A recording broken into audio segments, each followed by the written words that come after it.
I have no apologies. I was a crusader for the development of water. I was the Messiah. I was the evangelist that went out and argued persuasively to develop our rivers and water supplies for the benefit of people.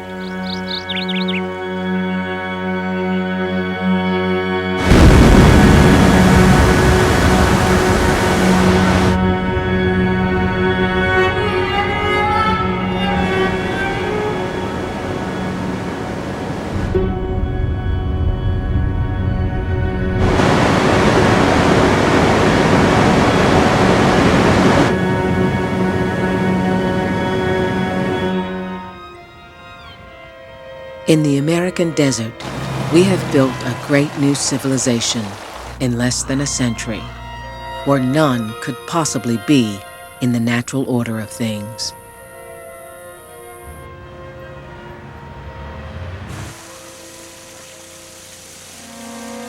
We have made the land wet where it was dry, and dry where it was wet. We have lifted great rivers out of their ancient beds and moved them over half a continent.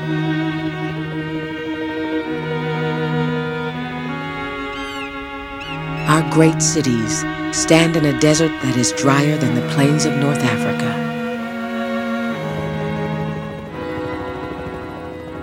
It would all be impossible without the breathtaking manipulation of water. We fought over water, thrived on water, and finally, we engineered the desert out of existence. Next to God, there's water.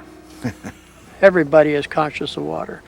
If you head for the river with an empty bucket, you're liable to get shot. So. Can you imagine today an American city acquiring an entire river? The idea of subduing nature has captivated the whole country. Congress cannot appropriate enough money fast enough to build more dams.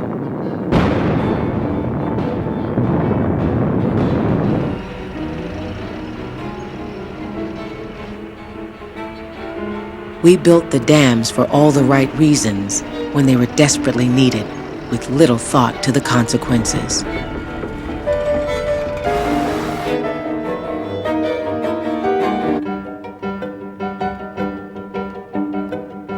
The developing world watched and envied our success. The engineering marvel that is Cooley Dam, inspected by Emperor Haile Selassie of Ethiopia. Supplying water to a population growing that fast is extremely difficult.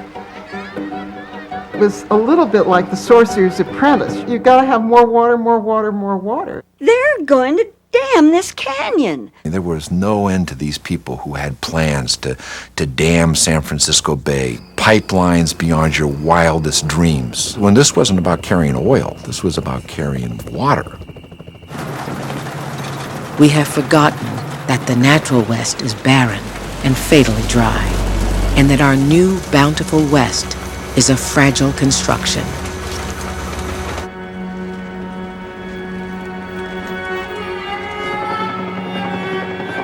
Here and there are reminders of what happens when the water is turned off, or when the waterworks fail. Somehow, the water stopped flowing. You'd have a desert again overnight. The dam's gone. The whole thing has gone now? The whole thing is gone. It rolled over about 5 minutes ago. Okay. If you can get us any help on radio or whatnot, get the people south of there out. All right. Where do you want the people evacuated? Well, we would like to get them off the river in low-lying spots.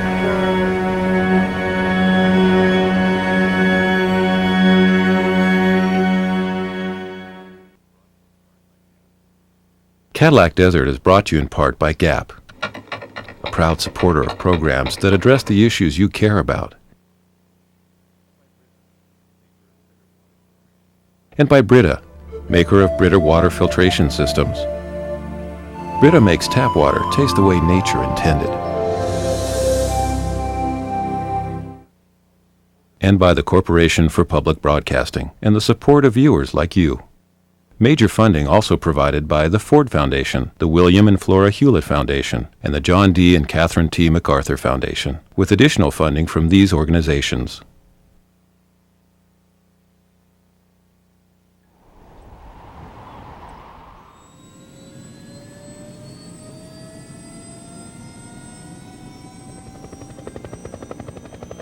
Well, it's 6:22 at 710 Talk KMPC. I'm Dominic with Airwatch Traffic, and I got to tell you, the Jackknife Big Rig in Pasadena has the 210 eastbound in trouble right at Rosemead, where the right 3 lanes are out of commission. The Jackknife Big Rig there, and about a quarter mile slow. On the westbound side, almost across the fence from it, right at Sierra Madre. Right lane is blocked with a car fire, so get ready. It's slow from the 605. And how are things in Orange County? Hey, Scott Forrest, good morning. 18, el Ronald Reagan Freeway al oeste, acercándose a la calle Reseda Boulevard, Monte Vista, accidente de 3 autos. 할리우드 프리웨이로 바뀌는 101번 사우스 방향입니다. 할리우드에서부터 시작해서 다운타운에 Bell Street. It's a car that spun out and hit the center divider, and 2 left lanes are protected by CHP vehicles. Use alternate routes such as Laurel Canyon or even Mulholland today.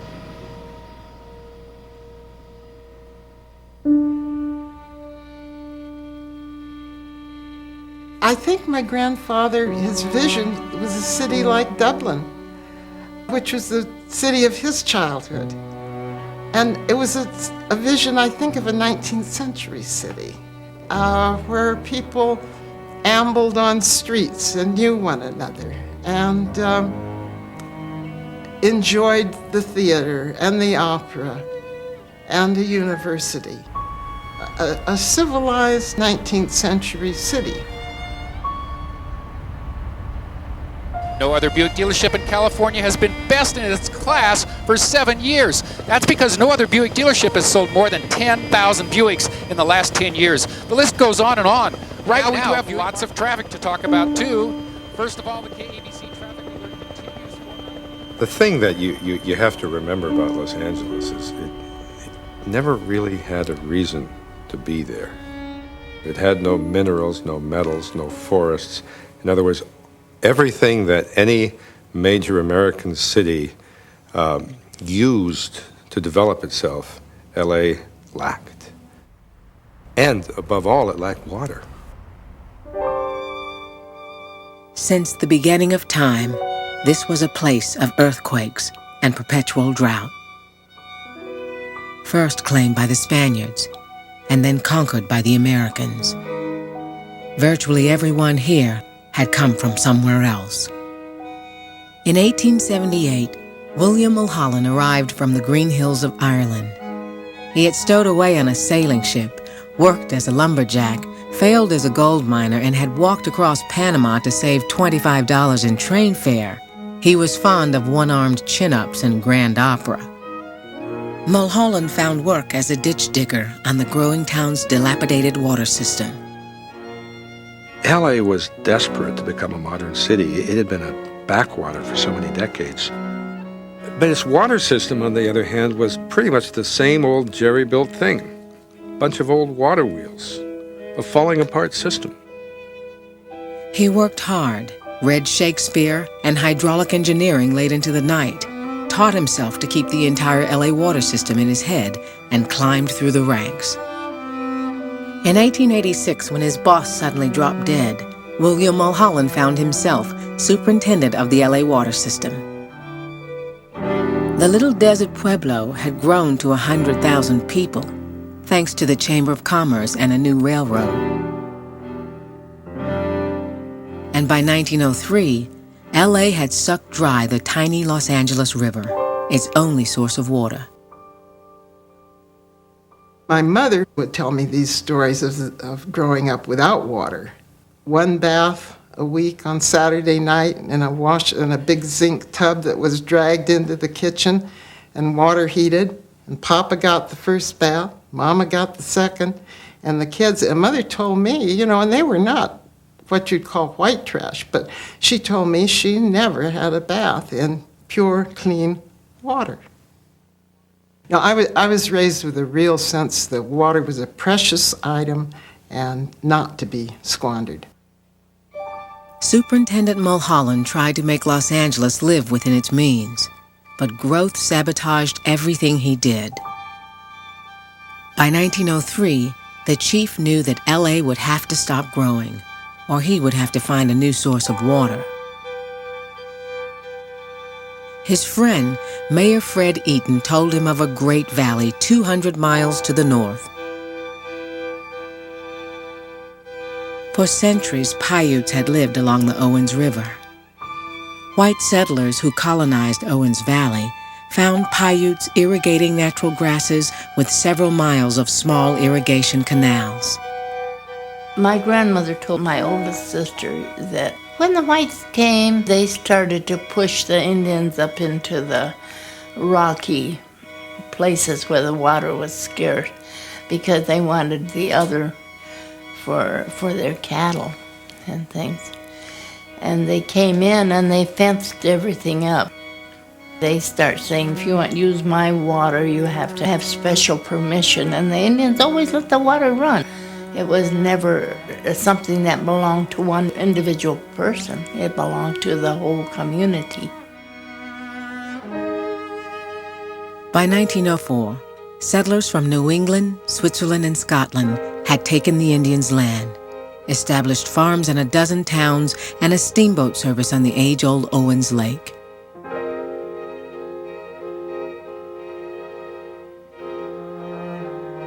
They dug an elaborate irrigation system, diverting the Owens River into hundreds of miles of ditches.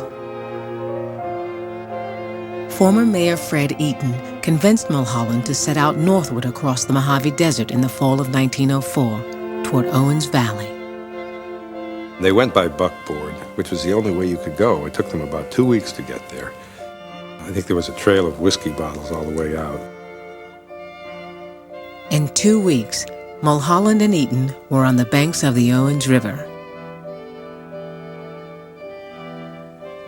At certain times of year, in wet years anyway, you can get a little glimpse of what the river must have been like then and how it must have impressed Mulholland.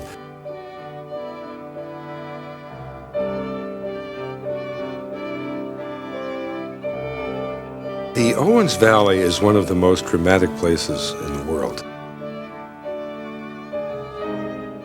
You have on the one side the Sierra Nevada, virtually every mountain over 14,000 feet. And then you have a drop of 2 miles to the valley floor, and then a rise of almost 2 miles up to the White Mountain Range. Because the mountains stop virtually all weather, it is in the rain shadow, and there's no rain in the Owens Valley. It is a true desert, looking up onto huge snow-covered peaks.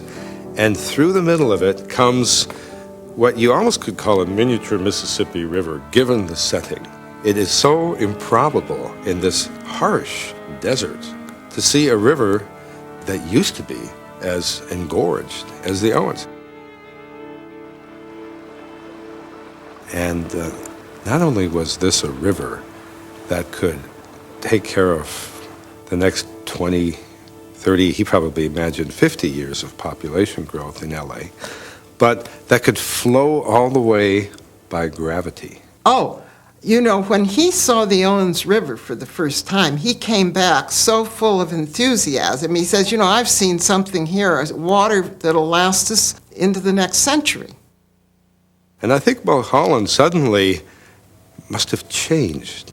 And he saw himself as a sort of builder of a Roman masterwork, as somebody who kept the great hydraulic engineering tradition alive. I can't tell you what went through his head, but suddenly he was a convert.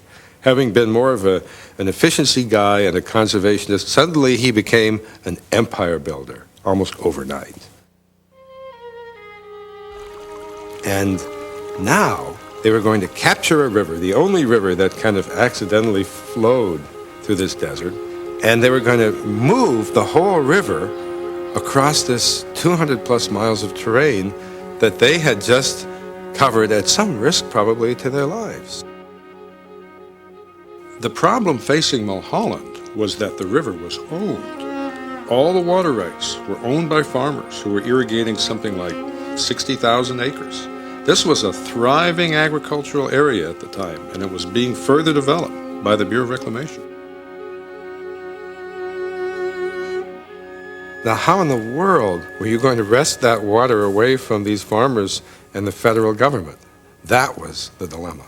Can you imagine today an American city acquiring an entire river for its future?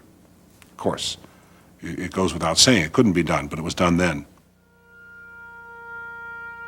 Posing as agents for a federal project meant to irrigate Owens Valley, Mulholland's men went to the county courthouse. There they convinced clerks to show them deeds, maps, and records of stream flows. Within days, Eaton was quietly buying property and water rights.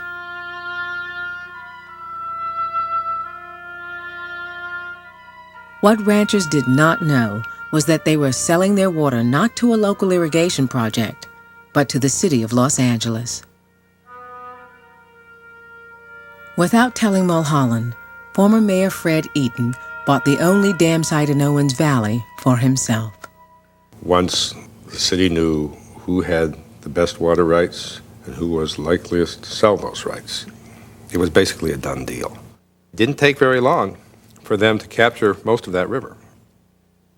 Two people who would ultimately benefit and who knew the whole story of this scheme were the publishers of the Los Angeles Times, Harrison Gray Otis and Harry Chandler. They were the big promoters and boosters, but they were sworn to secrecy as this was going on. They did not let the cat out of the bag until they couldn't help themselves. And finally, under a headline that said Titanic Project to Give the City a River, they talked about how the whole thing had gone. And, you know, I mean, when you read that today and imagine a major city newspaper just kind of gloating over the triumph of, its artifice and chicanery, it makes you real in a sense. But that was what Los Angeles was like in those days. It was, the climate was one of just getting what you want any way you can get it. The Owens Valley paper saw the future differently. The still-secret aqueduct route would pass through the San Fernando Valley on its way to LA, and someone was buying up near-worthless land in the San Fernando.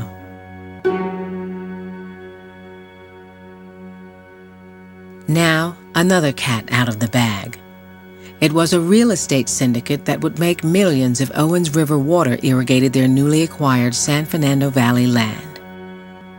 What was happening, all the while these water rights in the Owens Valley were being acquired, was that the San Fernando Valley was being bought up by a syndicate of people who represented the power structure of Los Angeles with a kind of exquisite sense of proportion.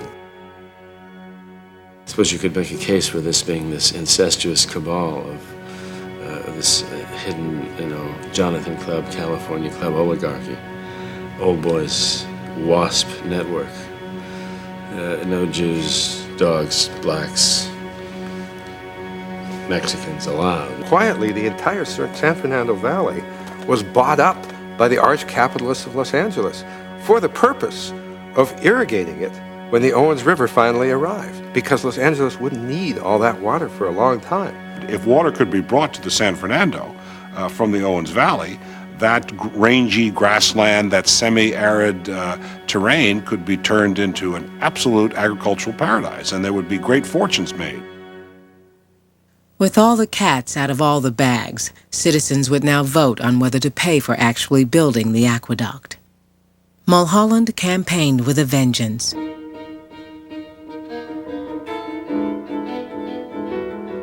Opponents spread rumors that he was secretly dumping water at night to create a shortage. But in the middle of a drought, with the temperature climbing toward 105, the people of LA voted 10-1 to pay for Mulholland's aqueduct, to bring them the river they had just purchased.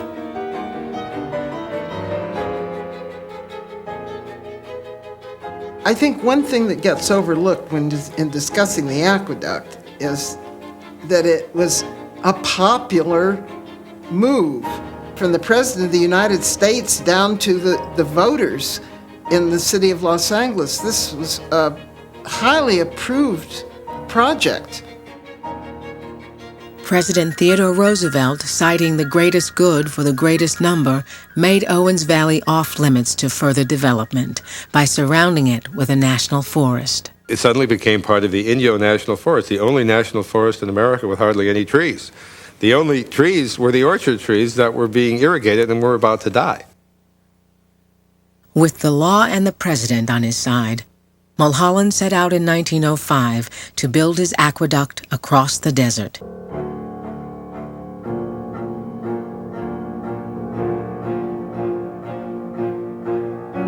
It was a great drama. It was a great epic drama, the building of that aqueduct.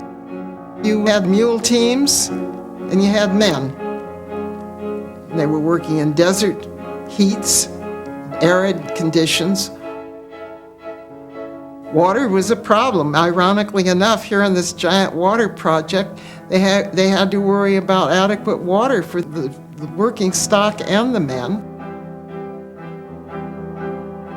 It can be almost freezing at night and then 110 degrees in the daytime practically. Mulholland was there all the time. Chief Engineer Mulholland had no formal training in civil engineering. He had, in fact, never graduated from grade school. The automobile had barely been invented. Clipper ships were still sailing the seas. And this was an engineering project the likes of which the world had really never seen before.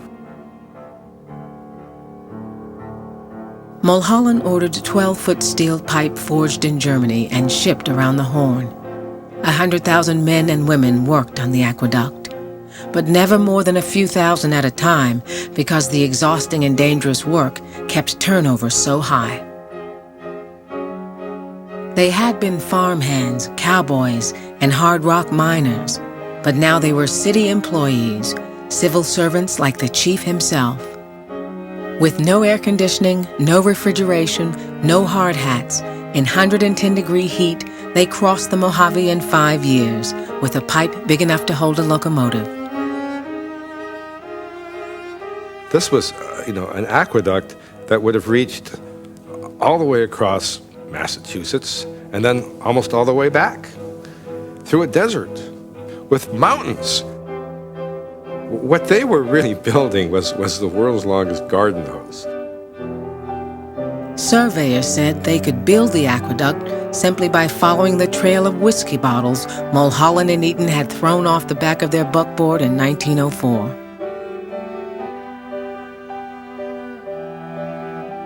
In the end, the chief and his lieutenants finished the job under budget and ahead of schedule. William Mulholland built his original aqueduct so well that to this day it still carries the Owens River to the people of Los Angeles. The phrase Grandpa's aqueduct were among my first words. The day of the dedication of the aqueduct was without a doubt the high point of my grandfather's life. A crowd of 30 to 40,000 Los Angelinos had gathered at the base of the spillway. There was a formal program, but once the water spilled down the cascade, the formal program was abandoned because thousands of people rushed with their tin cups to drink the water. When the water came cascading down there, Mulholland, who was really exhausted at the time, gave what I think is the most concise dedication speech in history. He unfurled an American flag, he turned to the water, and he said, "There it is, take it."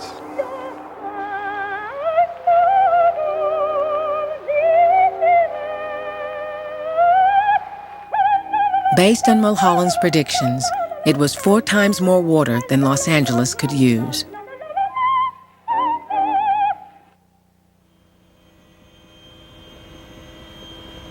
Oh so slow from Oso Parkway. If you're on the San Diego South at Magnolia, that accident cleared to the right shoulder. We're clear back to the Westminster Mall with bumper to bumper through the beach cities. And if you're going to be making your way on the 91 freeway... That moment actually has to be seen not just in terms of human history, how however brief human history is, it has to be seen in terms of geological time. Here you have, for the eons, an environment now being profoundly changed by the changing course of that river. And that water, in effect, created contemporary Los Angeles. It's your earthquake damage repair and remodeling headquarters this weekend. Fly Sun Trips to Honolulu for only $199 plus tax round trip. Sun Trips, your pipeline to paradise. With Airwatch Traffic, I'm At one of the big banquets in the city celebrating this great event, he made a speech and made the very interesting observation. He said, "We're doomed to success." Might be a motto for the city, don't you think? When water came after 1913, it prepared for an absolute golden age of building and construction in Los Angeles that lasted through the 20s and through the 30s.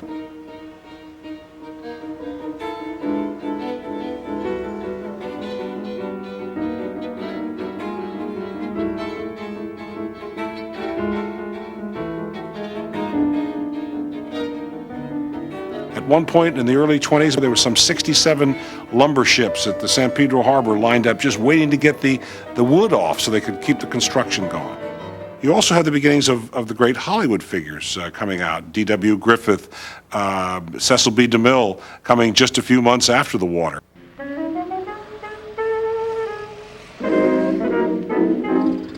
At nowhere, as you move through Los Angeles, were you not in the presence of lawns, hedges, palm trees. Great palm trees which sway above Los Angeles now like nodding giraffes are taken as the signature of the city. Palm trees were not native to the region. They were planted by the hundreds and the hundreds in this era. Here you had a semi-arid region where coyotes roamed, where tumbleweed was blown by the wind, which in a very short time was turned into arguably the most exquisite invented garden in history. Now, if you link that with the adjacent citrus groves, which were still in full bloom in the teens and the 20s, I wasn't there, but it must have been wonderful. You had a general sensibility of that time of turning the desert into an Eden. Charlie Chaplin and Aldous Huxley came from England, William Faulkner from Mississippi, Frank Lloyd Wright from Wisconsin. Everyone came from everywhere.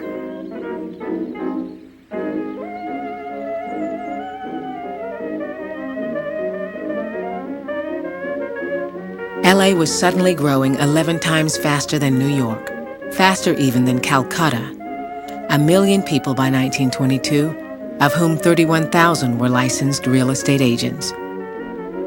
Now, over Mulholland's objections, Los Angeles began annexing 52 surrounding communities. Soon, the city limits would cover 400 square miles, more than any city in America. There'll be a lot of irate citizens when they find out that they're paying for water that they're not going to get. Oh, that's all taken care of. See, Mr. Gitz, either you bring the water to L.A., or you bring L.A. to the water. What he simply meant was that you would bring the water to where you wanted to bring it, and call that place L.A.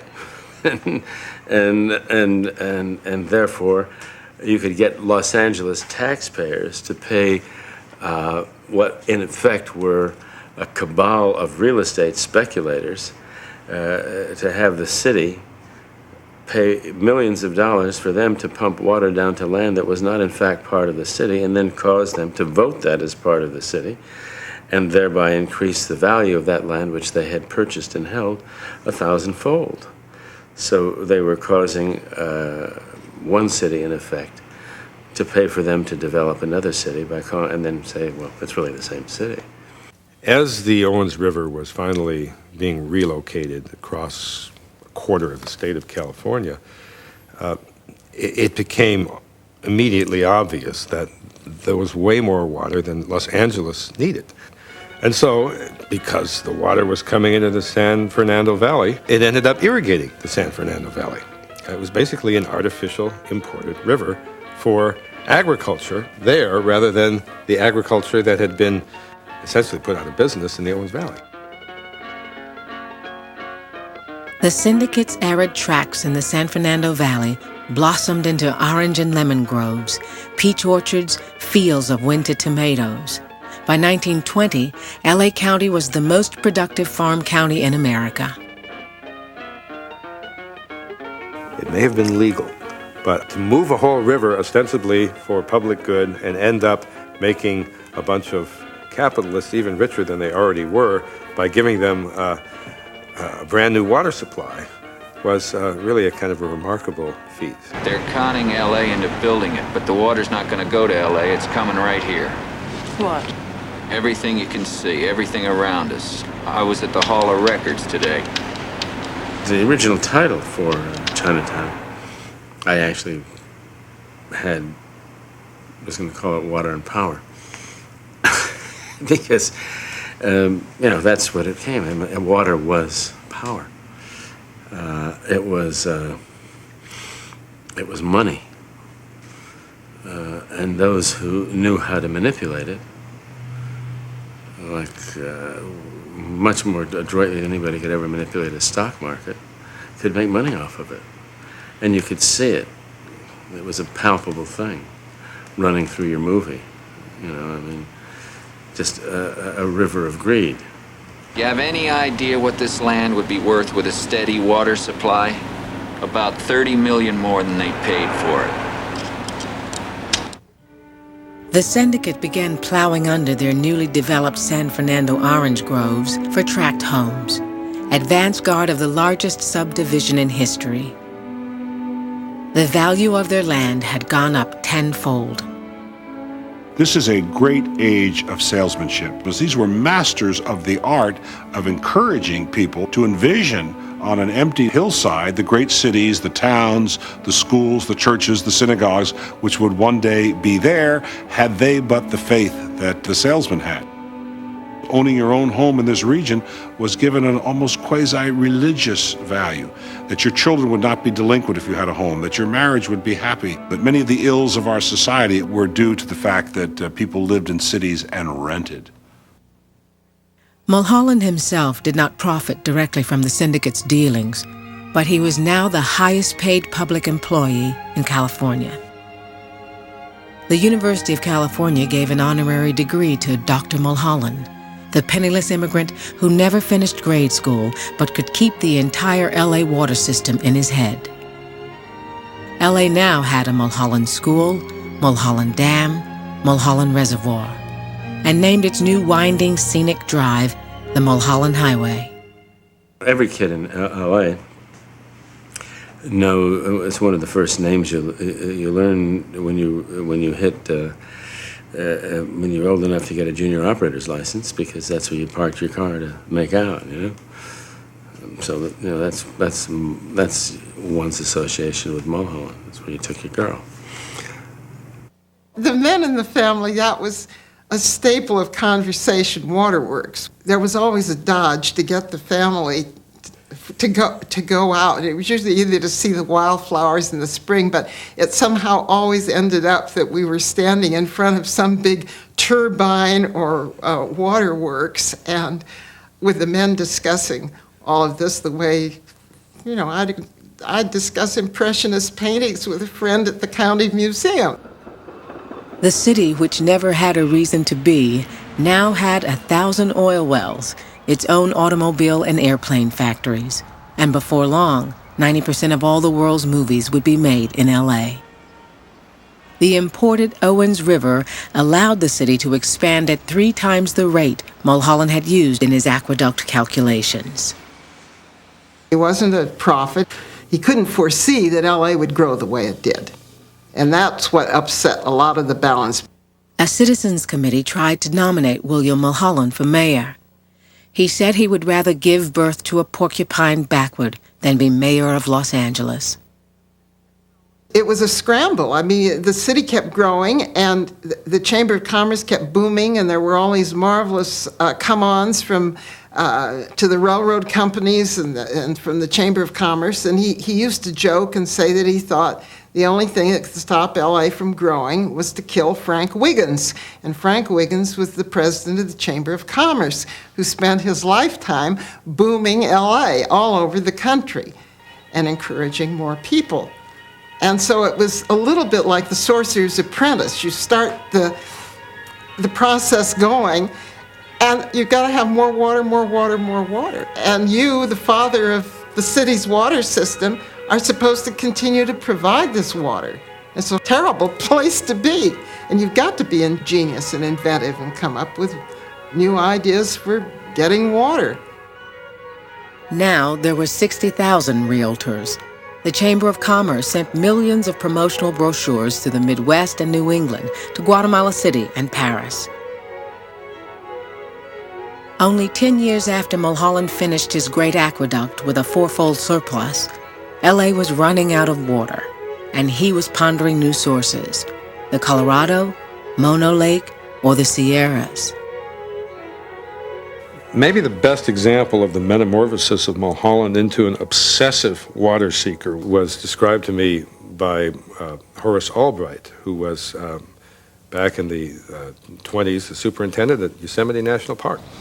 And he was at a banquet table with Mulholland, and Mulholland started waxing eloquent about how beautiful the valley is, and then said what he would do if he were in charge is he would send photographers into the valley and let them photograph all day long, all night, every season, and just have the most astounding collection of Yosemite photographs that you could ever imagine.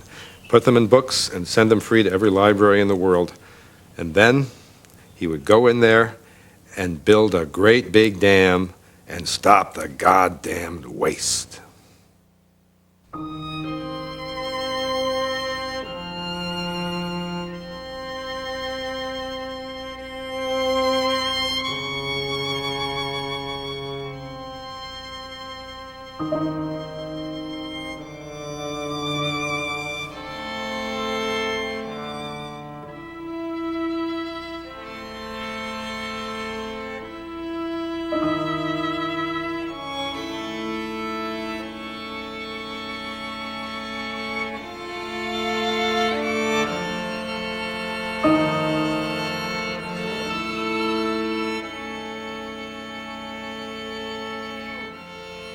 Just to the north of Yosemite lay John Muir's beloved Hetch Hetchy Valley. Here, LA's rival San Francisco was in fact planning a dam, which would soon permanently submerge Hetch Hetchy under 300 feet of water. Owens Valley had in fact gotten off easy compared to Hetch Hetchy. Mulholland's aqueduct had only dewatered the southern half of the valley, leaving the northern towns and farms to flourish during World War I. Well, Owens Valley was an absolute, you might say, showplace. It produced fruit. The people from L.A. would go nuts over to get this fruit from here.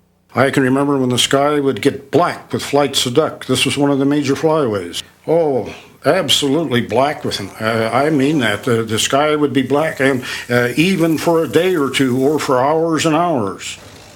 It was a great time to live up here. It was a very close-knit community, you know. Every Saturday night, they'd keep the Opera House open all night, and they'd show the movie. When the movie was over, they'd push the chairs back, and everybody danced all night. Then they'd have a breakfast, and everybody go home back to the ranches at sunup, you know. Did this every Saturday night, and it was a great time to live in the Owens Valley.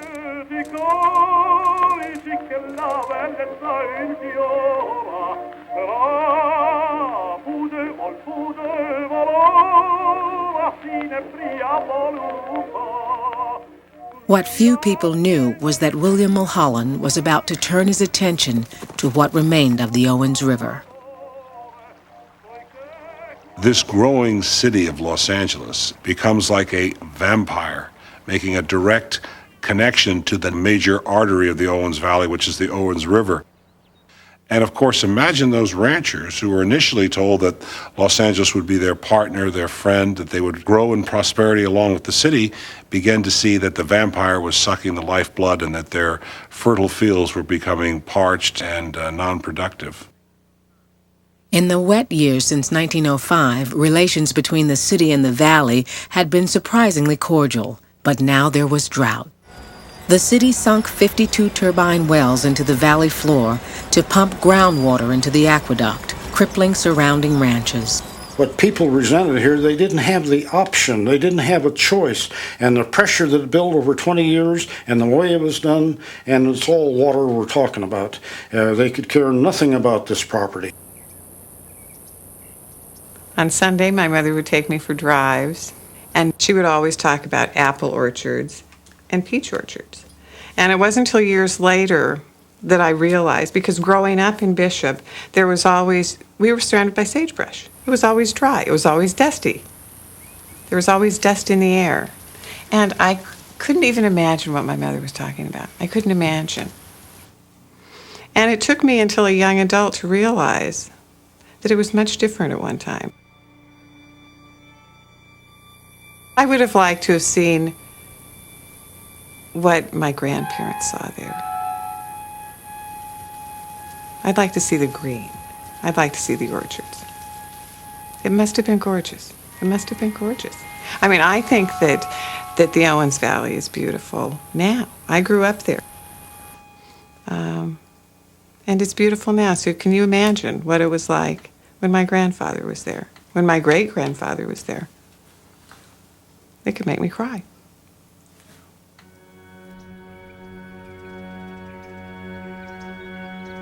Anger mounted as Mulholland's men cut ranchers' canals. The city bought more land, siphoned off more and more water.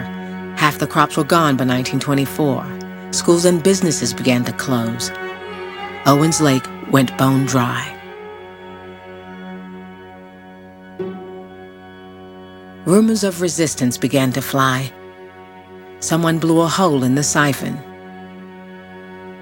And then, just before Thanksgiving in 1924, the local bank president and 100 citizens seized the aqueduct. They opened the floodgates and sent the entire flow of the Owens River down a ditch and back into its ancient channel on the valley floor.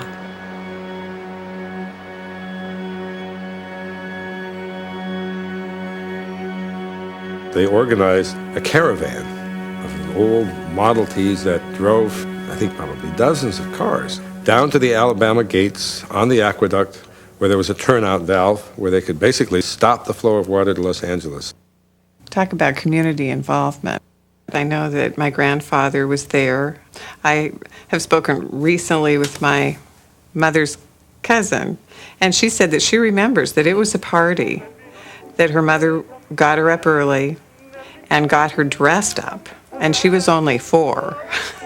So there was that was a great step. And those people didn't move from the Alabama gates. They didn't move. That took a lot of courage. It did.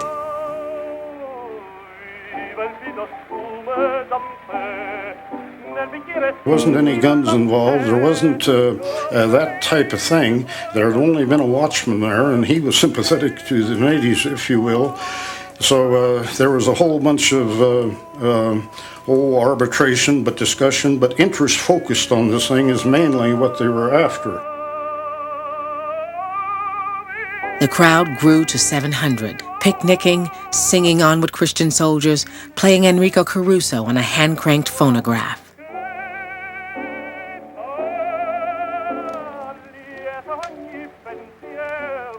Superintendent Mulholland sent city police to take back the water, but the local sheriff stood between the officers and the citizens.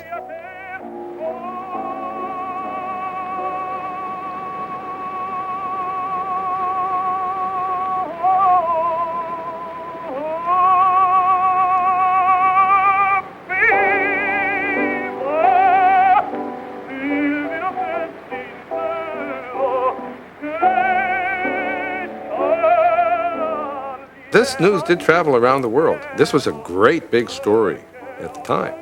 And it was embarrassing to Los Angeles because they were being cast as the villain. And it was hard to see them any other way.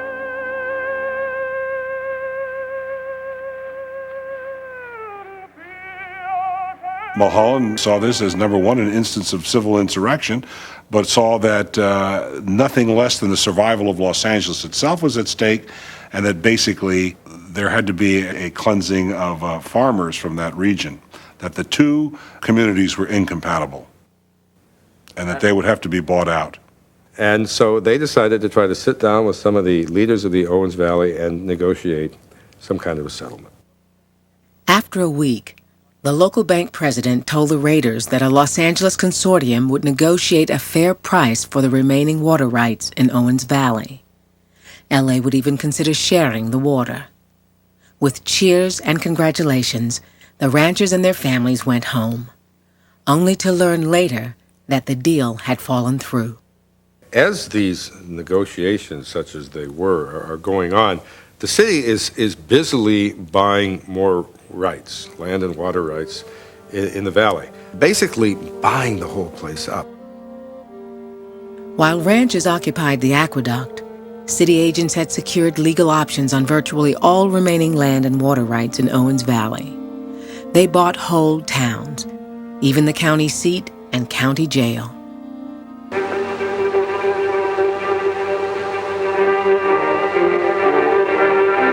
More trouble, and it's not the first time either.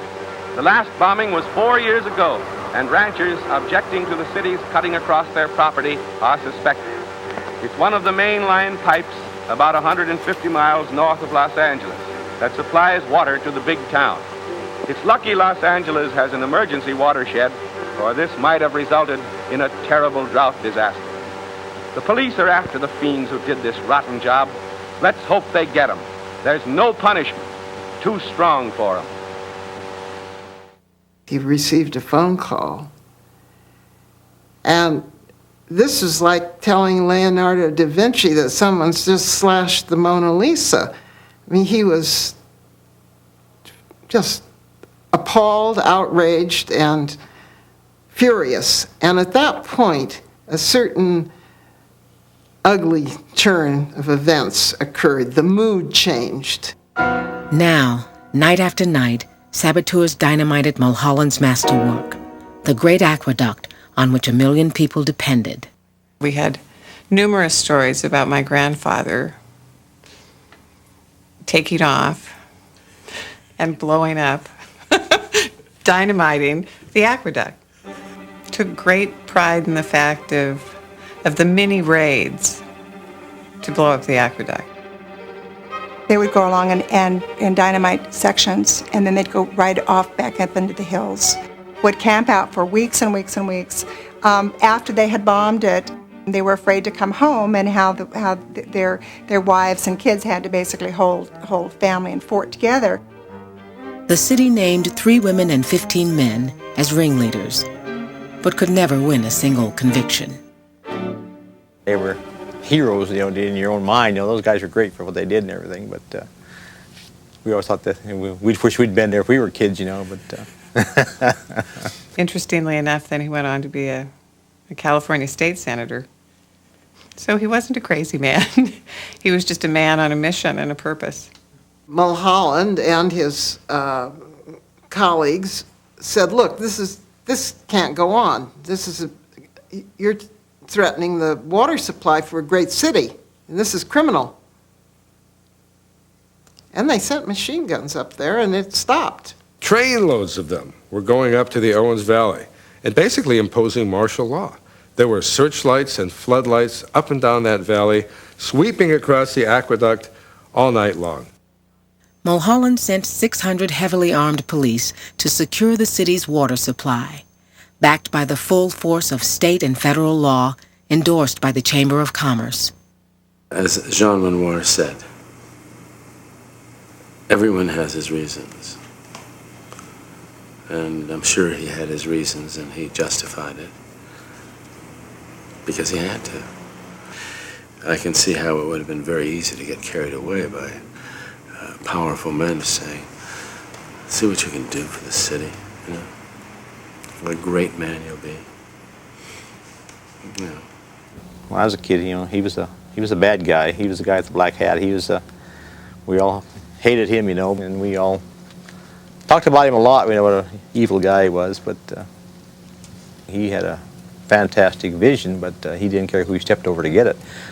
He didn't care what happened to the Owens Valley. I would say that when I was a little girl, it was not good to be a Mulholland in Owens Valley, and I was never taken there. And my folks, if they should chance to travel, my mother told me they always registered at a hotel using her maiden name, because we were just not well liked in Owens Valley, and it was not a good name to carry. Well, Mulholland was a very honest man, because he said that everyone in Bishop was a son of a bitch, and that there wasn't enough pine trees to hang the natives on, which they deserved. Whereas the rest of them, they went with a protocol and with devitation and so on, but not Mulholland. He knew that it was a vain hope, I mean, to think that they could go back. I mean, the water had been taken. It was a fait accompli. There was no turning back. Owens Valley was not going to be reverted back to what it had been in 1905. That deed had been done. Somebody did put up a sign then that said Los Angeles city limits, way out in the Owens Valley, as a kind of a bitter joke. It was really then that everyone knew William Mulholland had triumphed. He had won. The valley was really his. Before long, city bulldozers began knocking down farmhouses and filling in irrigation ditches. Well, first we had the valley. Then the settlers came in and took it away from us. Then the city of Los Angeles came in there and took it away from them.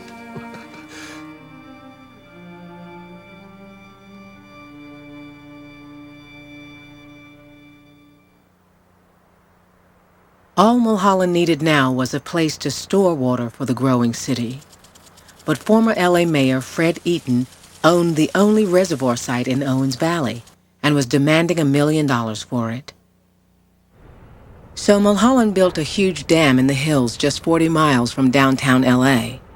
It was the largest arch support dam in North America, the final link in a decade of triumph. By the spring of '28, the reservoir in San Francisco Canyon was full to the brim with a year's supply of Owens River water, far from the scene of battle. On March 12th, workers noticed a small leak on the north side. Mulholland inspected the leak, pronounced the dam sound, and went home to bed. My grandfather was awakened from his sleep with a phone call saying the dam had gone out. And his first response as he stumbled toward the phone was, "Oh, please God, don't let people be killed."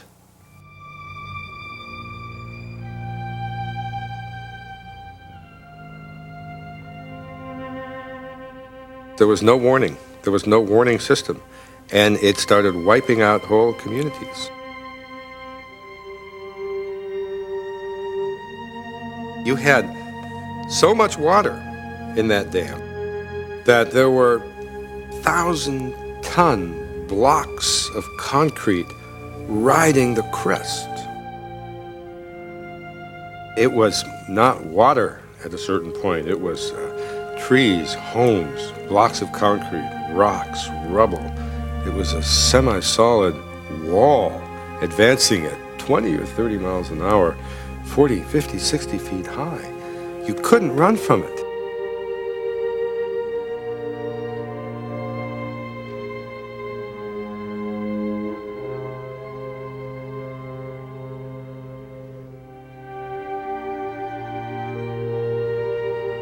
I was 5 years old when the St. Francis Dam broke. And with my limited perceptions, I realized some dreadful thing. It was like bringing a dark curtain down over a lighted area. My father took me, my father was stunned, and he took me in the car. My mother was not well at the time. And we drove up to the dam site.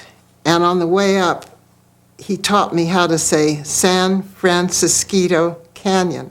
And we rehearsed it over and over as if it were some kind of a catechism lesson. And what it did for me was imprint that name forever in my mind as a scene of some terrible fate which had befallen our family.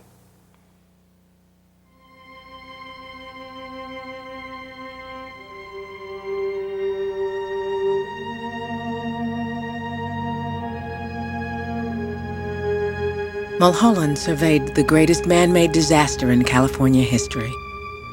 His St. Francis Dam had killed as many people as the San Francisco earthquake.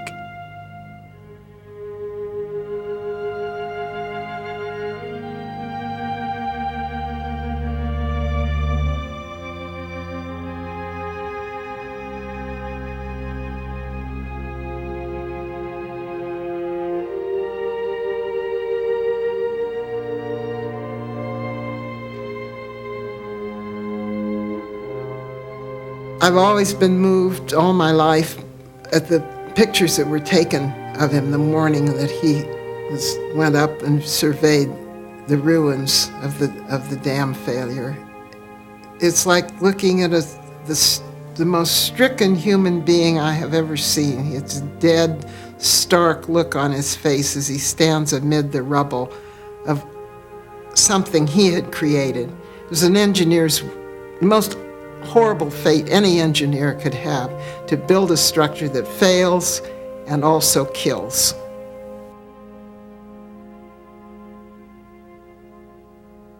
Well, Mulholland was in a state of shock. He made an initial effort, really, it wasn't much of an effort, to blame the whole thing on dynamiters, which was the term he now used generically to refer to anybody in the Owens Valley.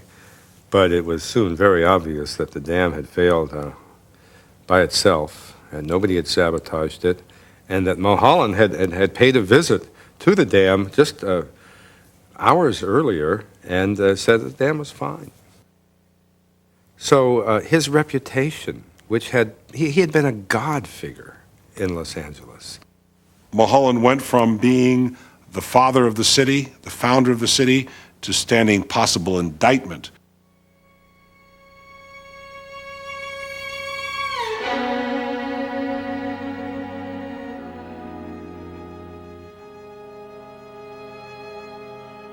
The precise cause was never found. No criminal charges were ever filed, but the coroner's jury held William Mulholland responsible. He accepted the blame, broke down in sobs, and said that he envied the dead.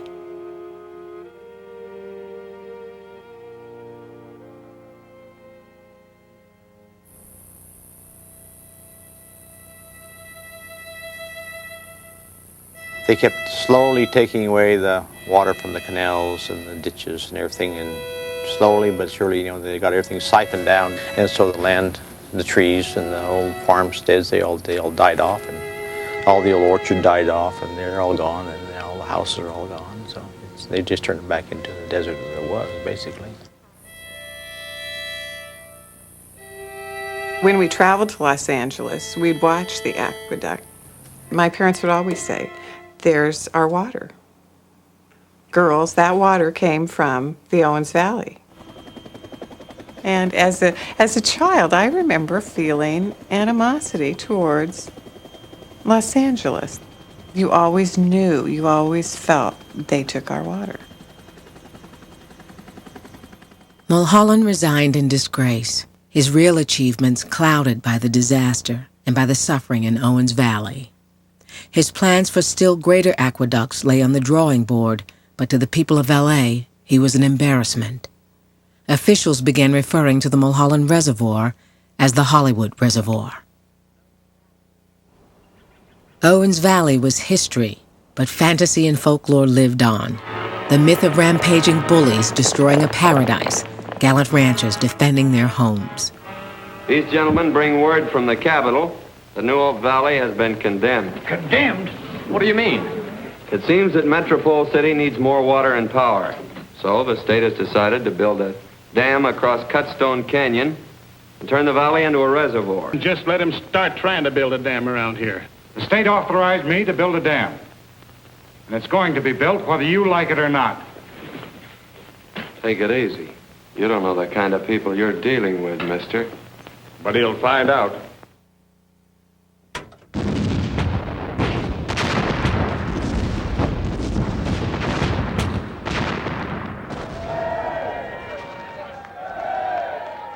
In 1934, using Mulholland's original plans, the Metropolitan Water District blasted a new aqueduct all the way to the Arizona state line, to its second river, the Colorado.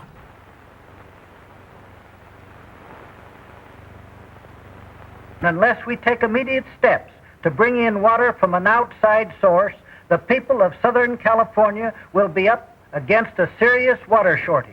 But we're fortunate in having within our reach a water source capable of supplying our needs. This source is the Colorado River. The governor of Arizona deployed his state militia to the river's bank to stop Los Angeles from taking Colorado River water.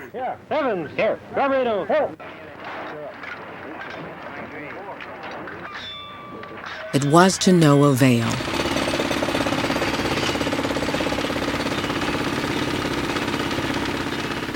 Final resolution would not come until 30 years later, after one of the longest court cases in American history. On the day when the waters of the Colorado River rushed through this aqueduct, the greatest engineering feat of its kind ever accomplished will take its place among the wonders of the world.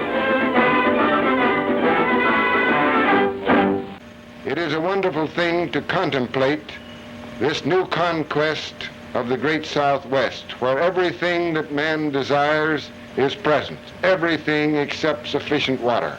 With sufficient water, we can be assured of a great and a stable civilization.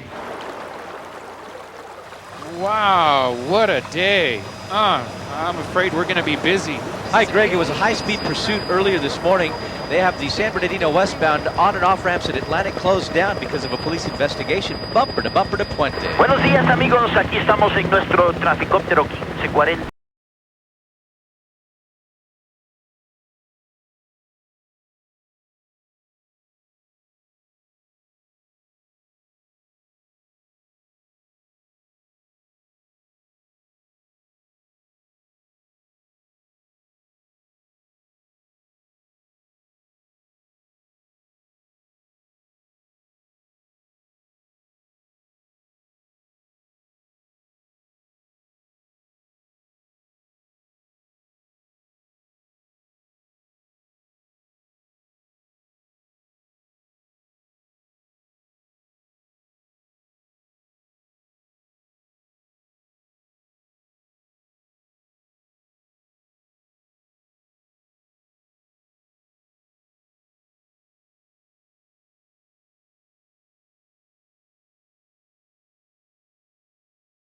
Is almost defined by an obsessive, constant search for more and more water.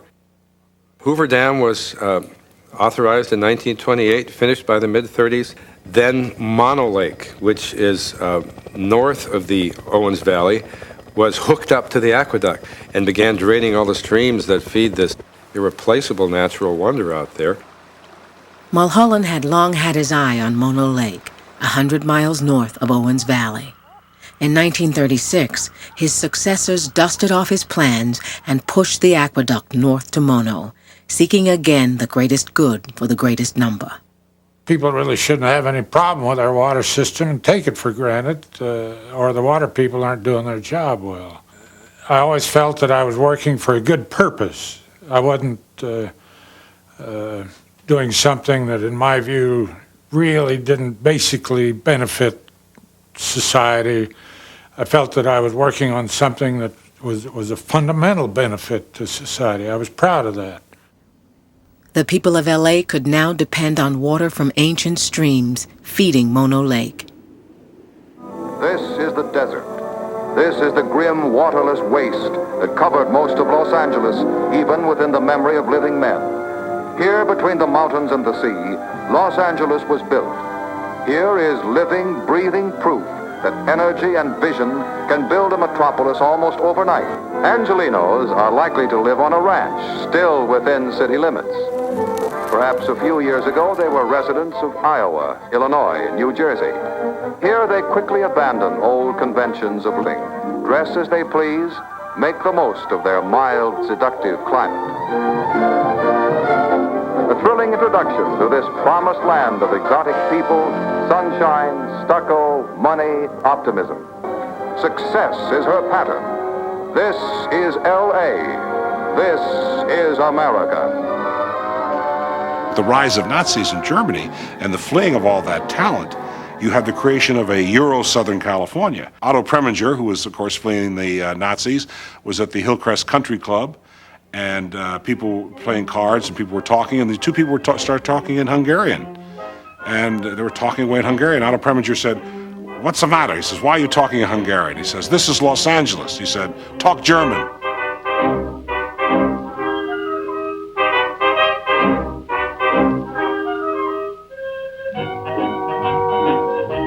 From Berlin, New York, Alabama, from all over the world, people flooded into Southern California. They said it was just like everywhere else, only more so. They were living in paradise. It's something like love and good health. You really miss it by its absence very often. I mean, just wasn't aware, was never aware growing up, but how wonderful it was until it was gone, and that was the air itself. The air was wonderful.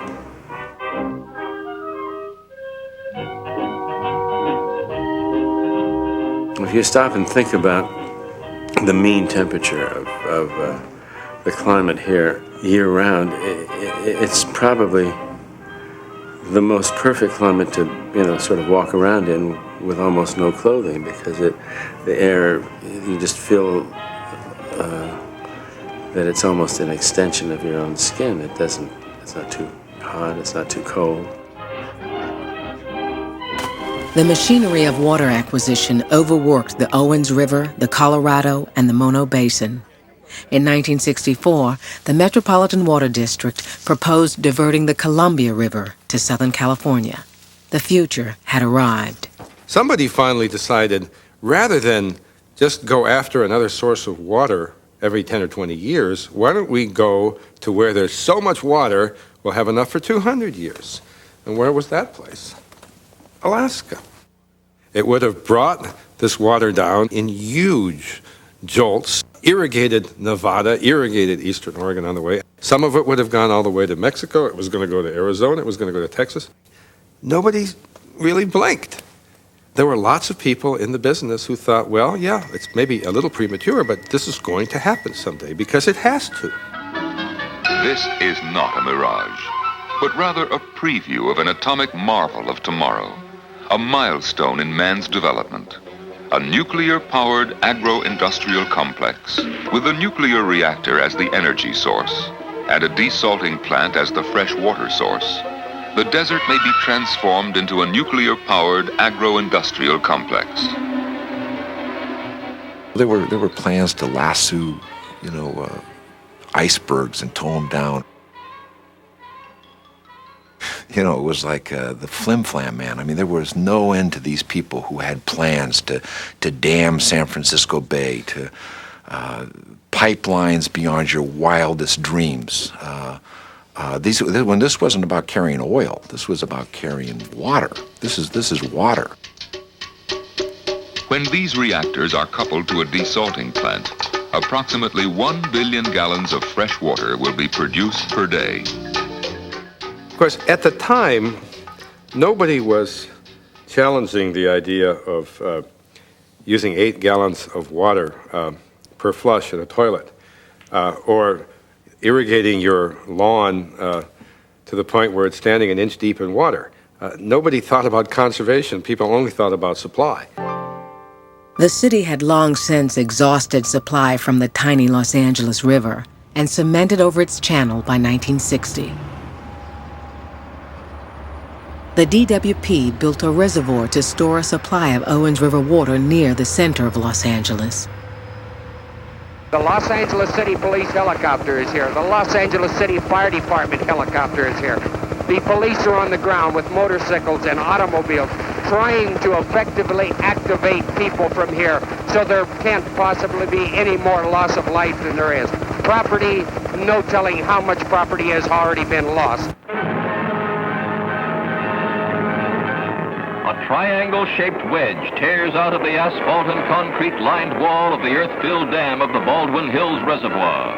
And millions of gallons of water race down the canyon toward the homes below, in the community between downtown Los Angeles and International Airport. Almost 300 million gallons of water in 77 minutes. An incredible disaster.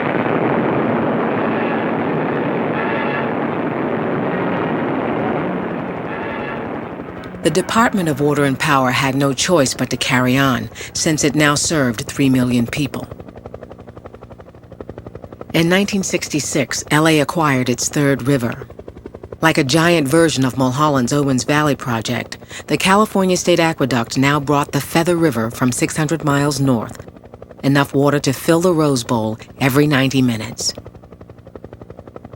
Los Angeles, by the 70s, was reaching 200 miles in one direction, 250 miles in another direction, and 600 miles in a third direction for water. And it still wasn't enough. In 1970, the Department of Water and Power, using Mulholland's original sketches, finished the second barrel, a parallel aqueduct not far from the original, sucking now twice as much water from Mono Lake. The million-year-old lake now fell 2 feet every year. It was the only stop for 1 million migrating seabirds on their way from the Arctic to Bolivia. We could see the lake going down and down and down, and pretty soon there wasn't anything growing around the lake anymore. Everything was drying up. All the little springs were dying. You know, that was really, really devastating, because we thought the whole lake is going to be like this. And when you think of God's given lake, you think it should be like it was. The local people had already resigned themselves to the fact that the lake was going to dry up or get to a very small level, just because of the adversary. Department of Water and Power is too big to fight. It was not anything that anybody could do. Great alkali dust storms began boiling up off the exposed shores of Mono and the dry bed of Owens Lake. By 1974, Owens Valley, the Switzerland of America, had the worst particulate pollution in the country. The sense that somehow LA had sinned against another people became a central imagery in this whole water story, and one that I've always had a lot of trouble with, because I've always sympathized with the underdog, but at the same time I've been proud of my grandfather, so it's given me a great deal of conflict to have to come to terms with that. Why are you doing it? How much better can you eat? What can you buy that you can't already afford? The future, Mr. Gitz. The future. And the crimes that are committed in the name of the future, against the future, is really the history of water in California, here in LA. I mean, it's just the supreme irony. See, Mr. Gitz, most people never have to face the fact. At the right time and the right place, they're capable of anything. Some crimes are so monstrous that they can't figure out how to punish them, so they actually sort of reward them. And Mulholland's name is on the scenic route of the city, and the criminals' names are on plaques as city founders, rather than in jail where they belonged. I think a movie like Chinatown is an easy out. It oversimplifies, it's melodramatic, it's not true. I mean, literally not true. But it provides a rather easy explanation of events. And for people who like to bash LA, it's perfect. New York Times loves to hold it up as a piece of history. The movie Chinatown was bad, contorted history, but it was powerful myth, rekindling violence against the Department of Water and Power, now headquartered in a building that cost as much as Mulholland's original aqueduct. There was violence here before, a long time ago. Back in 1924, angry farmers and ranchers lined the wall, armed with shotguns and rifles. They blew holes in the aqueduct 17 times. This year, it took this form. a dynamite blast at the gates of the first aqueduct. The water for Los Angeles stopped briefly. Instead, Resistance was futile. The Department of Water and Power by now had more manpower than the population of Bishop, more, in fact, than the entire population of Owens Valley. But this time, something had changed. David Gaines, a young biologist from LA and a dozen University of California students, had begun a careful study of Mono Lake's singular ecosystem. They found it on the brink of collapse. We knew about Owens Lake, of course. Now it's just a dry ditch, 100 miles to the south. And we realized that Mono Lake could look like that someday. And once we realized what was here, that all that would be lost, we couldn't let it just go down without making some effort to save it. By 1976, Mono Lake had fallen 40 feet, exposing mineral towers which had formed underwater over the ages. It had become 3 times saltier than the ocean. What we are asking, what Mono Lake is asking all of us is, where are we going to draw the line? If we don't share some water with Mono Lake, what will be next? Will it be Lake Tahoe? Will it be the Eel River, the Yukon? Will it be on and on until the last of our singing rivers and beautiful lakes are gone because we've taken every last drop? We've watched the last waterfowl and the last salmon follow the California state emblem, the California grizzly, into oblivion. It is a battleground in that sense. It's asking us, how much are we going to share with the earth? Well, it was very primitive. I mean, there was 12 people, only 1 or 2 cars. Everybody else did their research via bicycle. They'd take their binoculars and their backpack and their lunch, and they'd hop on their bikes, and they'd ride down the dirt roads and dump their bikes and hike out for a couple miles. And they'd walk through mud, and, they were really the quintessential researchers out there braving the elements. All those college boys come over. They all want to look like professors, and got big beards, And so Mr. Gaines, he was one of them, and he looked just like the rest of them, kind of like a hippie, I'd say. But I don't want to say he wasn't a hippie, but he looked that way. Yeah. But he was pretty smart, that guy. He'd started things going here. When I grew up in Los Angeles, I never learned where water came from. And it was only after doing some complex calculations that we learned that if diversions continue, this lake will fall another 40 to 60 vertical feet. What we will be left with is an alkali wasteland, a sterile chemical sump, where there is now one of the most beautiful and life-productive places on Earth. Far more than natural beauty was threatened at Mono Lake. What was at stake was a big aquatic ecosystem that was very simple but very productive. I mean, the numbers are astronomical. You've got algae, and then the brine shrimp eat the algae, and then you've got millions of birds coming every summer to eat the brine flies and the brine shrimps. A far-off dream was out there, but I don't think we gazed up at it too much. It might be too discouraging. I mean, to have a handful of biologists fighting the Department of Water and Power of the City of Los Angeles with a multi-million-dollar budget was too big of a contrast. When William Mulholland took water from Owens Valley and Mono Lake years before, no one questioned the damage to nature. But an environmental movement had come of age in America, along with powerful new laws and a great shift in public opinion. Committees at Mono Lake and Owens Valley, together with the Audubon Society, went to court to stop the water conquest Mulholland had set in motion in 1905. If you're angry and have nothing else, no other recourse, I think dynamite comes to mind. And they were ranchers. They understood dynamite. We were college biologists. No experience with dynamite. We knew facts and figures, and we knew that we could, we're educated people, and we could probably figure out how to find lobbyists to help us in Sacramento, and how to find lawyers. People were saying, well, ask for a lot, go way high, and then you compromise down with the politicians and the agencies. And we were all biologists, and we kind of said, that doesn't sound right. why can't we just start with what we know is the truth and just stay there forever? And that's what we did. The courts ruled that drying out the Owens River or streams feeding Mono Lake was not in the public interest.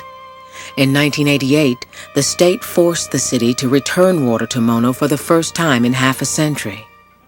Los Angeles began water conservation on a scale never before seen in America, and now shares the water in a fragile peace with Owens Valley and Mono Lake.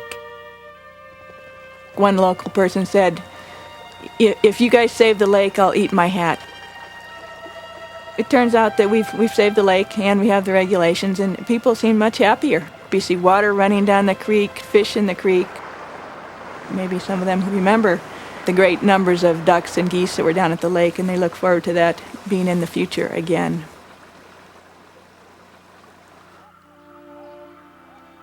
I didn't think that they would succeed in persuading the city of Los Angeles to let the water in again. Why did you think that they would not succeed? Well, how can you fight the city of Los Angeles? So really, this was a victory, a great victory. David Gaines did not live to see the victory. He had died a year before in an automobile accident not far from Mono Lake.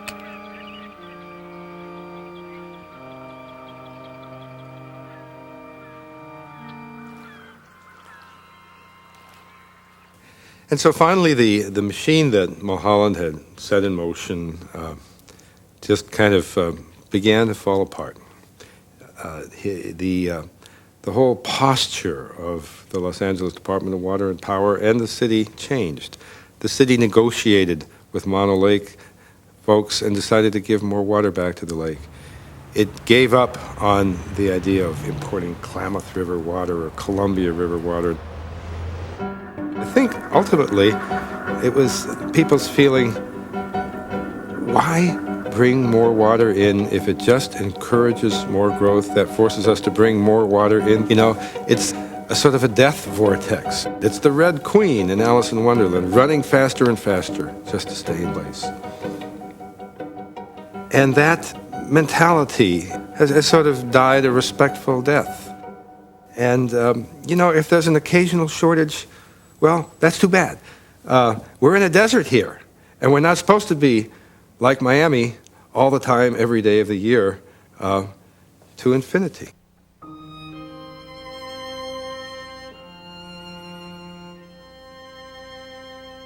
After the dam failure, my grandfather underwent the most profound change that you can imagine, but he had been a vigorous, functioning 70-year-old man or 72-year-old man at the time the dam failed. And he simply shriveled. He'd come out to the ranch and he'd sit in the living room with his cigar, and the conversation would go around, and he would just shut his eyes. He would sit there like some kind of a sleeping giant.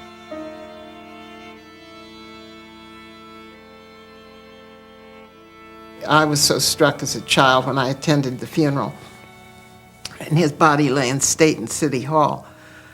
And the working men who came to pay their last respects to him.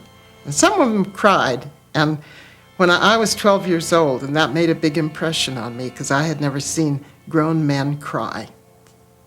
And so I derived from that this was a man who had commanded a lot of love and respect in his day. And I've spent a lifetime trying to jibe that with all the attacks that have been made on him by people who didn't know him.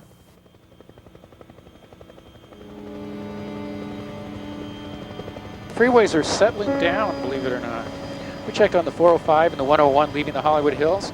Not bad at all. No need to take alternate routes such as Laurel Canyon, Coldwater Canyon, or even Mulholland Drive. I'm Dr. Roadmap, flying for Captain Jorge in Jetcopter 790.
This is PBS.